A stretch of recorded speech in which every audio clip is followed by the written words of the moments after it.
Buen día, chicos.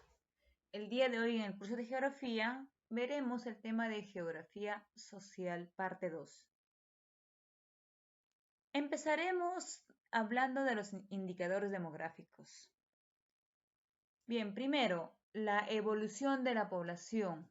Esta va a abarcar el estudio de la tasa de natalidad, la mortalidad, fecundidad, morbilidad, crecimiento poblacional y la esperanza de vida al nacer. Empecemos con la primera, la tasa de natalidad. ¿Qué es la tasa de natalidad? Esta viene a ser el número de nacidos por cada 1000 habitantes en un año. Repito, la tasa de natalidad es el número de nacidos por cada 1000 habitantes en un año. Ahora, ¿cómo establecemos la tasa de mortalidad? La tasa de mortalidad es igual a decir número de defunciones por cada 1000 habitantes en un año. La tasa de morbilidad es igual a decir número de enfermos por cada 1000 habitantes en un año. La tasa de fecundidad. Bien, la tasa de fecundidad lo establecemos el número de embarazos por cada, en este caso no son habitantes, ¿no? Por cada 1000 mujeres en edad fecunda. Missy, ¿de qué edad te quedas es la edad fecunda? En el Perú se establece la edad fecunda a partir de los 15 hasta los 50 años. ¿Qué, Miss? ¿Los 15 años puedo tener hijos? No, es un promedio que se establece, le estoy diciendo. Hay algunas mujeres que empiezan su fecundidad a los 18, otros a los 13, ¿no? Por eso se establece un promedio. Bien, crecimiento poblacional y es cómo está creciendo la población en un determinado territorio, ¿no? Si va en crecimiento o en decrecimiento también puede ser cuando la población empieza a disminuir por diferentes factores. La esperanza de vida viene a ser los años que esperamos en vivir al momento de nacer. ¿Cómo así, mi? O sea, ya nacemos y tenemos que saber cuáles los años que vamos a esperar vivir. Sí, efectivamente, ¿ya?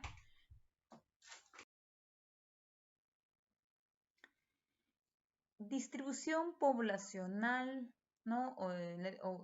O la distribución espacial. Esta va a comprender el estudio que se hace sobre la población absoluta, la población relativa y también con la migración y la emigración. Bien, a ver, ¿qué es población absoluta? La población absoluta es el número de habitantes total, el número total de habitantes de un territorio. A eso denominamos población absoluta. Ahora, relativa es el número de habitantes por cada kilómetro cuadrado. Y a eso le referimos relativa. También dentro de la población tenemos que entender los factores como la inmigración y la emigración. Cuando decimos inmigración, este proceso es cuando han ingresado a nuestro país, ¿no? Por ejemplo, en los últimos años hemos visto que tenemos una tasa de crecimiento en el tema de inmigración, ¿no?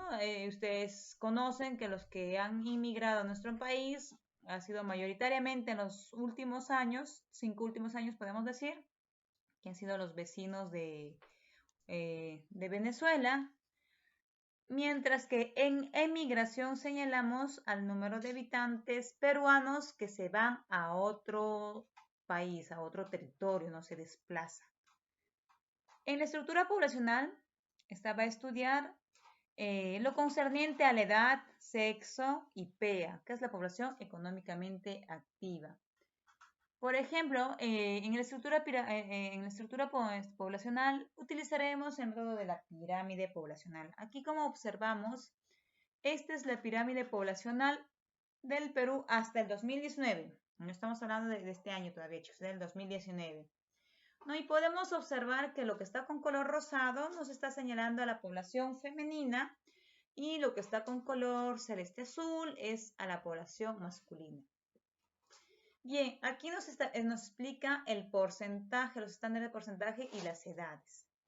Por ejemplo, a ver, el primer grupo etario de 0 a 4 años en los varones representa el 4.4%, mientras que en las mujeres representa el 4.2%.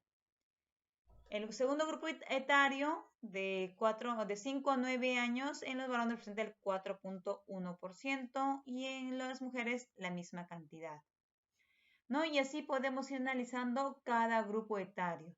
Y nos daremos cuenta que nuestro estudio poblacional, nuestra estructura poblacional es una pirámide, tiene una forma de una pirámide, ¿no? Pero miren, acá podemos observar que ha ido disminuyendo entre 25 y 19, aquí menos población, ¿no? Porque si estuviéramos en esta fase de 25 y 29 años, la pirámide se iría alargando, anchando, ¿cierto? Entonces, esta característica de pirámide poblacional dentro de la estructura de la población es característico de países subdesarrollados o países en vías de desarrollo, ¿no? Donde vemos que la población económicamente activa, la PEA, es minoritaria, ¿no? Es poca. Aquí lo tenemos ya, la población económicamente activa se considera a partir de los 15 años hasta los 60 años, ¿no? Pero aquí vemos un gran grueso, ¿no? Sin embargo, seguimos viendo que la base es más ancha es en la niñez. Miren acá, 4.2 es más ancha que en otro grupo etario.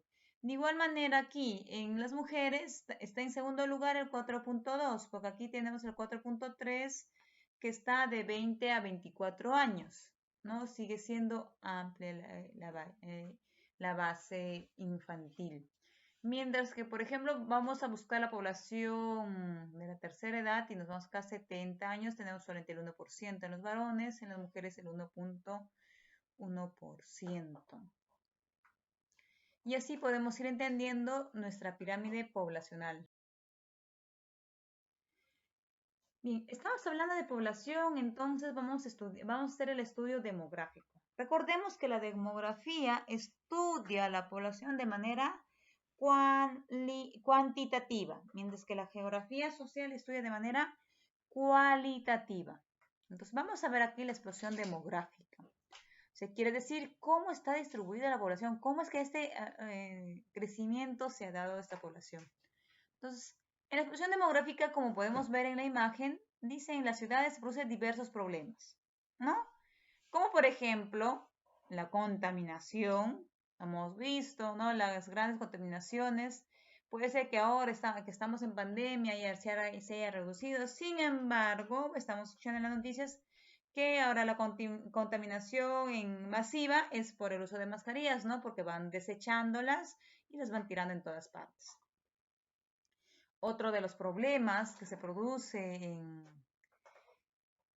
en las ciudades, ¿no? O donde existe bastante explosión demográfica, donde hay bastante conglomerado de personas, es el ambulante, ¿no? El comercio ambulante. Miren acá, por ejemplo, en esta imagen que les muestro, no vemos, todos son ambulantes. ¿Y qué problema hay con los ambulantes? Les puedan decir.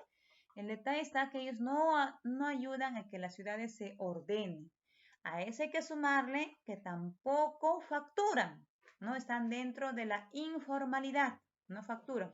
Al no facturar, ¿no? generan ganancias para mejorar esos espacios públicos, porque el ambulante está invadiendo los espacios públicos. ¿Qué problema más se produce en estas ciudades? Se van a producirse los cinturones de miseria, como vemos en la imagen, ¿no? La pobreza, la falta de agua y por ende el desagüe, ¿no? Y generalmente los cinturones, ¿por qué el nombre de cinturones de miseria? Porque estos se ubican alrededores de las grandes metrópolis, o sea, de las grandes ciudades. Y si nosotros nos damos un saltito y empezamos a observar alrededor de nuestra piura, vamos a ir reconociendo, ¿no? O identificando algunos puntos donde podemos observar estas características. Y en el cinturón de miseria, ¿qué va a reinar? Va a reinar la delincuencia, ¿no? A diario escuchamos sujetos violan a cuatro sujetos violan a una mujer que salió a correr, salió noticia en Piura. Sicarios asesinan a una joven de 18 años en la provincia de Sullana, ¿no? La delincuencia está insoportable en tales lugares, ¿no? Entonces, es parte de este cinturón de la miseria que se está viendo, ¿no? ¿Qué más? Otro problema que encontramos es el desempleo. Y ahora más con esto de la pandemia se ha agudizado este problema. Muchas personas no tienen un empleo necesario y quizás por eso también recurren a la venta de manera informal que es el ambulante. Y si nos damos una vuelta por Piura, vamos a ver, ¿no? La mendicidad. No solamente este año, sino muchos hace años atrás también veíamos en los parques, a las afueras de las iglesias, bastantes mendigos, ¿no? Pidiendo limosna. ¿Por qué? Porque no hay empleo, no tienen familia, etcétera, etcétera. ¿Qué más? Otro problema que vamos a ver común va a ser la farmacodependencia, ¿no? En Piura tenemos registrados zonas específicas, ¿no? Piura y Castilla, en las cuales jóvenes, adultos se drogan, ¿no? Y es de conocer de muchos, y quizás usted mira a mí, sí, en tal lugar, efectivamente, ¿no? Estos son problemas de esta explosión demográfica. ¿Qué es explosión demográfica? O sea, no hubo un crecimiento de la población de manera consensuada, de manera ordenada, sino que simplemente creció por crecer y generó un desorden. Bien, la población peruana. La población peruana vamos a estudiarla como su evolución. Esta evolucionó, no vamos a entenderlo en tres etapas. La primera etapa comprende desde el hombre de Piquimachay hasta 1532, donde se produce la conquista del descubrimiento del continente americano y la conquista posteriormente, ¿no? Luego la segunda etapa va a comprender desde la muerte de Atahualpa, ya que fue en Cajamarca, no se olviden chicos, un poco de historia, hasta la batalla de Ayacucho el 9 de diciembre de 1824. Esta primera etapa, a ver, es autóctona, la población es autóctona, mientras que en la segunda etapa se produce un mestizaje. Y la tercera etapa comprende desde la 1824 hasta la actualidad. O sea, desde la independencia hasta la actualidad, donde el mestizaje ha ido incrementándose y hoy por hoy hablamos de nuestra población es mestiza por naturaleza. Características de la población peruana. Si queremos caracterizar a la población peruana, podemos decir que es heterogénea, ¿no? En el aspecto lingüístico, étnico, cultural, educativo, además de la gran desigualdad existente en las necesidades de alimentación y salubridad, como ya lo hemos visto anteriormente. ¿Qué más podemos decir de la población peruana? Que mayoritariamente es urbana, ¿no? La población es relativamente joven, como lo hemos visto en el diagrama anterior. La población es mayoritariamente costeña. Si nosotros vemos que los cuadros de población, vamos a ver que la mayoría está asentada en la costa. Existe un multilingüismo acentuado porque no solamente se habla castellano, sino también el quechua y el aymara son reconocidos como lenguas oficiales en sus territorios, ¿no? Donde se habla esta, y también se reconoce las 46 lenguas o familias lingüísticas que existen en la Amazonía. La población es eminentemente religiosa, en Piura sobre todo, creemos en nuestra patrona, la Virgen María Auxiliadora, y el cautivo de Yabaca, la mechita en Paita, y así nos podemos pasar enumerando a todos. Otra característica que nos llama la atención es que la esperanza de vida es baja en el Perú, ¿no? Solamente tenemos una esperanza de vida de 68, 65 años. 65 para los varones, 68 para las mujeres. ¿Por qué más viven las mujeres que los varones? Dirán, no, la Miss, ¿por qué es mujer? Está diciendo eso. No, no, no, son estudios científicos, chicos. Los varones, porque quizás tengan una vida más desordenada o quizás están más relacionados a a no tener una vida ordenada, ¿no? Como lo dije, por ejemplo, el consumo de alcohol, el mismo estrés quizás, todo esto va a ir haciendo que la esperanza de vida se vaya reduciendo. ¿Por qué? La ciudad, las personas que tienen una vida más tranquila, con buena alimentación, con distracciones son las que tienen mayor esperanza de vida, mientras que las poblaciones que son más saturadas con el trabajo, el estrés, la mala alimentación, los malos sueños, ¿no? Con el consumo de alcohol, las drogas, etcétera, la esperanza de vida se va reduciendo. Movimientos migratorios. Estos van a producirse por causas naturales y humanas. Las causas naturales son como los sismos, las sequías, las inundaciones, variaciones climáticas, los huaicos, las erupciones volcánicas, hace que la población se traslade de un lugar a otro. Mientras que las causas humanas son las guerras, las persecuciones políticas, las persecuciones religiosas, el terrorismo, la búsqueda de trabajo, búsqueda de mejores servicios, ¿no? Entonces, invasiones, estos van a ser causales para que las personas se trasladen de un lugar a otro. Por ejemplo, ¿no? Nuestros hermanos venezolanos se han venido al Perú en búsqueda quizás de mejores puestos de trabajo, ¿no? Y también podría ser porque hay persecuciones políticas, ¿no? Sabemos que ahorita Venezuela está convulsionada. El mestizaje parcial en el Perú, ¿no? Nosotros sabemos que en la actualidad nuestro país es un país mestizo, ¿ya? ¿Por qué? Porque el cruzamiento de razas inicia a partir del siglo XVI y aún no termina, ¿no? Forma parte de ese acercamiento y acoplamiento del mundo. El mestizaje racial o biológica se debe a que hay diversas razas en el mundo. Antes de la conquista, la raza peruana, hoy indígena peruana, era pura. A esa raza se le denominó cobriza.